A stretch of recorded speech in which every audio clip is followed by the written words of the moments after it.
What's going on, y'all? Fast Sports Talk back at it with another video talking, of course, some NBA. I haven't talked a little NBA on this channel. Of course, I don't want to neglect my viewers, my subscribers who watch my channel for my NBA videos. So I'm going to be giving you guys one today. But with that being said, if you guys are new to the channel, make sure to go ahead and hit that subscribe button down below. And make sure you also turn on post notifications because you're not going to want to miss my video. So I've been doing a lot of NFL videos with the season upon us, the NFL season, but not going to neglect the NBA either, folks, even though right now we are in the dead weight of the NBA offseason. Really not much to talk about in terms of what's going on right now. So we have to talk about what's going to happen in the coming NBA season, and so that's what I want to talk about today. And as you guys can see by the title, talking about the Los Angeles Lakers, who are going to be the talk of the NBA season this entire year with the arrival of one LeBron James. So here to give you guys my 5 bold predictions for the Lakers this season. Now remember, when I say bold, I mean bold. So some of these could be completely off, but I'm going on a limb because I'm saying they are bold, okay? So we want to be able to say predictions that, that are not expected. Like, oh, is LeBron James going to average, 25 points per game this year? Probably will, obviously will. So I kind of want to go out on a limb here with some of these predictions. So I'm going to give you guys 5 of my boldest predictions for what we can expect from the Lakers this season. So with that being said, let's get started. So at number 5, again, we're going to go from least bold to most bold at number 1. So at number 5, Brandon Ingram averages more than 20 points per game this season. Okay, so this one is my least bold predictions because I feel the most strongly about it. The fact is, Brandon Ingram is one of those guys who I have as a contender for most improved player this upcoming season. And alongside LeBron James, I expect him to turn into his Scottie Pippen. I don't expect him to be as good as Scottie Pippen, but I'm talking about being LeBron James and Scottie Pippen and being that versatile guy on the wing who can score the ball and defend as well. And scoring the rock comes pretty easy for Brandon Ingram because he's so long and lanky. Last year, averaged about 16 points per game. I can easily see him average 20 points per game this season. The Lakers roster went through a major overhaul, as we all know. And now with Brandon Ingram, to me, he has become the clear-cut second scorer on this team. He's got a defined role. He's going to start. And LeBron James drawing all the attention on the offensive end will definitely give Brandon Ingram some open looks on the offensive end. So I easily see him just by playing alongside LeBron and LeBron finding him and defenses honing in on LeBron. Easily see Brandon Ingram get easy buckets. So him averaging just 4 more points per game this season is not going to be a lot. And like I said, I expect a big improvement from Brandon Ingram. A lot of people are comparing him to the leap that Jason Tatum made, and we say in his rookie year, but when he, made that leap in the playoffs. We want something similar from Brandon Ingram, and I think that happens this season. I think he averages 20 points per game for the Lakers this coming season. Now let's go to number 4. I say either Josh Hart or Kyle Kuzma wins 6th Man of the Year. So I don't know which one. So you guys might be thinking, Fives, you're hedging your bet a little bit. Well, folks, I just couldn't decide between these two. So I'm going to say one or the other. And I feel pretty strongly about this one as well. That's why it's number 4. Is Josh Hart or Kyle Kuzma? We also don't know which one is going to start. We don't even know the Lakers starting lineup.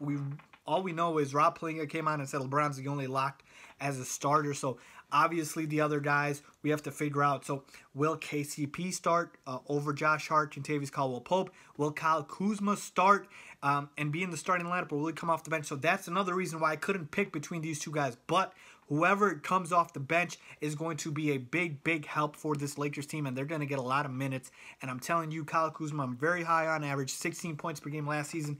Josh Hart averaged 8 points per game this season, but he was the MVP of the Summer League, so he's improved his game over the offseason, and I expect him to put in work. So either of these two guys are going to get a lot of opportunity on this Lakers team coming off the bench, and whoever does is going to be that spark plug for that second unit, and they're going to put up the ball a lot, and they're going to score a lot. So one of these two, I think, is going to win 6th Man of the Year just by the fact that, like I said, going to get a lot of minutes, and they're going to be able to facilitate. They're going to be able to score the ball. They're going to be given that responsibility as the lead scorer on that second unit. So either Josh Hart or Kyle Kuzma, who I both expect to be very, very good this upcoming season, wins Sixth Man of the Year. At number 3, the starting center for the Los Angeles Lakers at the end of this coming season will be Moritz Wagner. Now, a lot of you guys might not know who Moritz Wagner is, especially you bandwagon Laker fans that have just joined this team this season. Welcome aboard, by the way. I'm speaking to myself because I'm a LeBron James fan. But again, that's neither here nor there. The point being is Moritz Wagner, their rookie center, who they drafted this year with the 25th overall pick, I believe will be the starting center for this team when it is all said and done. Folks, this kid out of University of Michigan has shot 40% from 3. He's a good shot blocker. He is going to be on the floor and space the floor. And the other reason I say this is because the projected starting center, JaVale McGee, is very limited offensively. And I think that because of the competition or lack thereof that Wagner's going to have for that center spot where the Lakers are very thin. They've just got Zubac, they've got Wagner, and they got McGee. I think Wagner's going to beat both of these guys. He's going to be a versatile offensive weapon, and on the defensive end, he can be a rim protector for this Lakers team. I like him as a rookie. The Lakers have been doing a great job drafting young guys this past couple of seasons with Ingram, Kuzma, Lonzo Ball, Jordan Clarkson. I know they traded him, Julius Randle, Larry Nance. They've done a good job drafting, so I expect the same in this kid. And I think with the talent that he has, he can easily beat out JaVale McGee. Now, I don't think he's going to start at the beginning of the year. I'm talking about at the end of the season. I'm talking about during the season. He is going to take over that starting center job, and he is going to excel in it. So Moritz Wagner is going to be the starting center for the Los Angeles Lakers, is my number 3 bold prediction. At number 2, now again, we're getting more and more bold as we speak. I think Rajon Rondo is going to start more games than Lonzo Ball this coming season. Whoa, Fies, whoa, what's with all the Lonzo hate? Look, it's not Lonzo hate.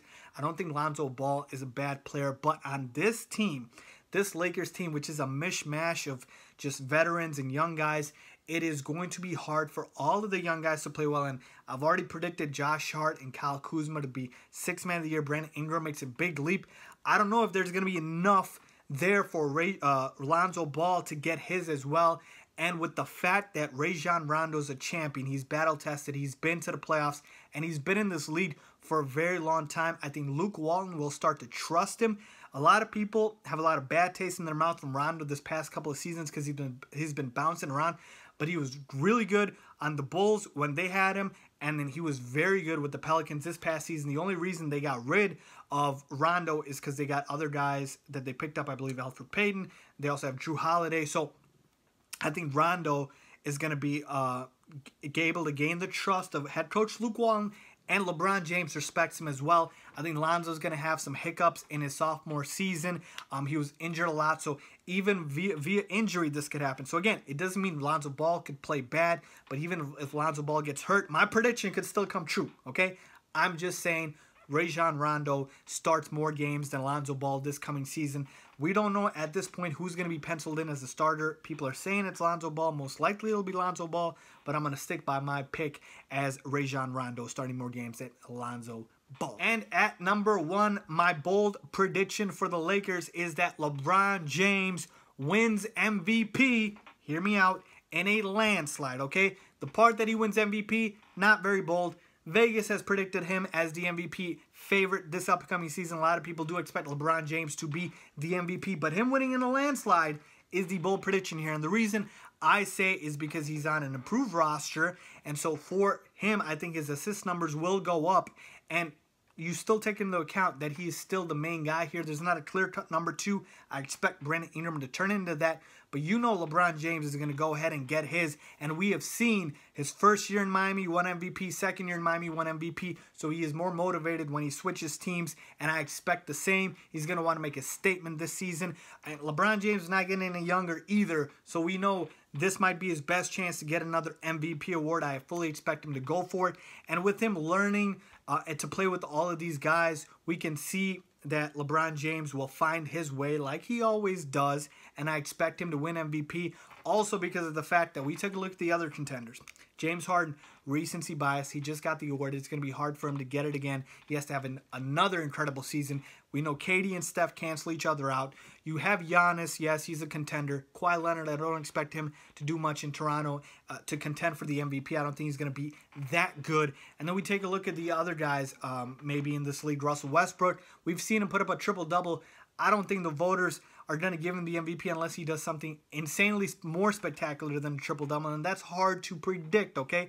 So we're not left with too many other guys as the MVP favorites, so I am going to stick with LeBron James winning this award and a landslide because of the fact that, one, I think he'll be motivated to win it, and two, because he won't have a lot of competition for the award. So there you have it, folks, my top 5 predictions for the Lakers this season. Let me just repeat it one more time.